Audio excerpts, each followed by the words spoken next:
Acha mwanzo tuseme Diana Skyzer, rest in peace from 256 our neighbors.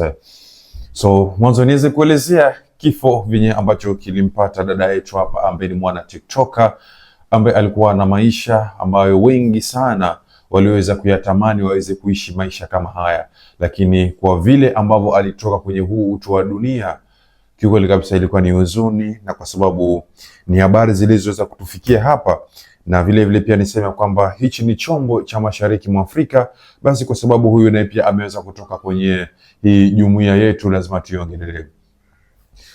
Diana alikuwa ni msichana ambaye alikuwa amependeka na kupendwa sana na jamii ya Kiuganda na ulimwengu mzima, sana sana wale ambao wanafuatilia mtandao wa TikTok, ambapo alikuwa ametengeneza umaarufu wake, ambapo alikuwa akipata deals tofauti tofauti na kazi ambazo wengi sana hatukuzijua.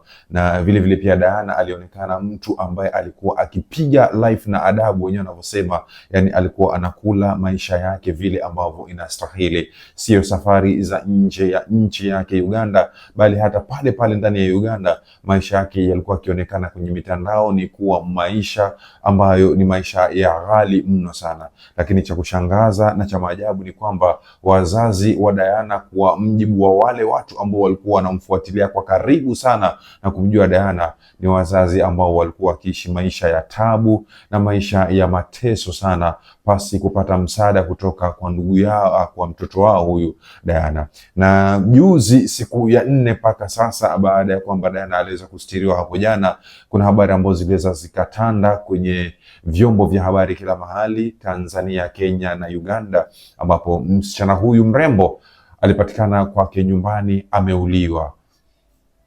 Na mtu wa kwanza ambaye alishukiwa ni yule ambaye alikuwa ni mlinda baba pale, ambapo kwa minaji ya taarifa kutoka kwa daktari ni kwamba msichana huyu alibakwa, na mwisho wa siku baada ya kubakwa alishikwa shingo mpaka kupatana na umauti wake.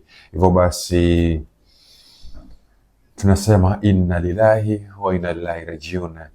Kama tunavyoendelea sasa, navyo pia uchunguzi unazidi kuendelea nchini Uganda, ili watu ambao wamefanya kitu kama hicho waweze kupatikana na kushikwa na kuhukumiwa kulingana na sheria ya Uganda. Yeyote yule ambaye anapatikana ama atakayepatikana kutoa roho ya binadamu mwenzake aweze kuhukumiwa kulingana na vitendo ambavyo amepatikana navyo.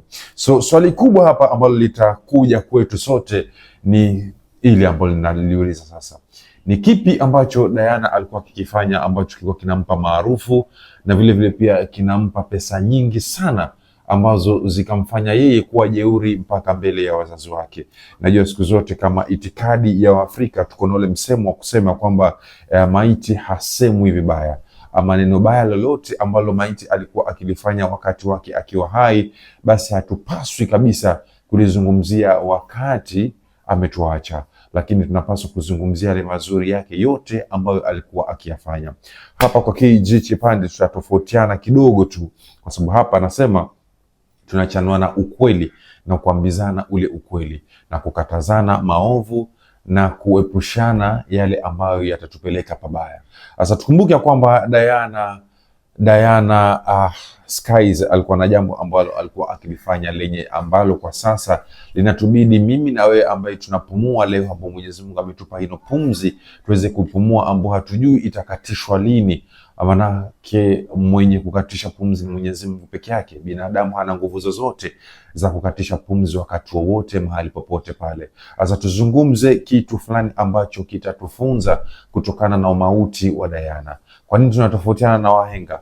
Kwa sababu wahenga ambao wanasema kwamba maiti hazungumzwi vibaya, mimi niseme tuzungumze yale mabaya ambayo yalikuwepo, ili tuweze kujifunza funzo kutokana na kuondoka kwake. Ni nini ambacho kilimfanya mpaka Diana asiweze kuungana pamoja na wazazi wake ama asiweze kusaidia wazazi wake? Ni vijana wengi, ni watu wengi, matajiri wengi sana ambao tumeweza kuona hapa duniani. Baadhi yao, asilimia kubwa ama asilimia nyingi yao, ni wale watu ambao kamwe kabisa hawataki kusikiza shida za nyumbani kwao wala kusaidia nyumbani kwao, lakini ni wale ambao wako radhi waweze kutumia mabilioni ya madola ambao wako nayo, ili mradi waweze kusaidia marafiki na watu ambao hata hawafahamu, lakini kusaidia mtu ambaye ni kaka yake, dada yake, mama yake, baba yake inakuwa ngumu sana. Ni bora asaidie wakati baba yake na mama yake, napaswa nimnunulie hivi na hivi, napaswa nimlee hivi na hivi, napaswa nimkimu mahitaji yake muhimu ambayo anapaswa awe nayo hapa duniani. Lakini vijana wengi tuko na ile kasumba ya kusema kwamba mzazi kazi yake kubwa ilikuwa ni kunizaa na kunipa elimu, ashamaliza, so mimi pia sasa napiga maisha na adabu maisha yangu, na achana na mzazi wangu. Mwisho wa siku mzazi ni mzazi, kwa sababu hata ukishaaga kufariki, mzazi wako atakulilia kwa sababu umetoweka kwenye huu mgongo wa dunia. Tumeweza kuona mafunzo haya kwenye tamthilia tofauti tofauti, lakini bado vile vile tunapaswa tujifunze kwenye reality, ambapo reality ambayo tunapaswa kujifunza ni kwa Diana Skyzer, ambapo amefariki wakati akipiga maisha yake na adabu, wakati vile vile pia wazazi wake wakipitia maisha ya uchochole mbaya sana.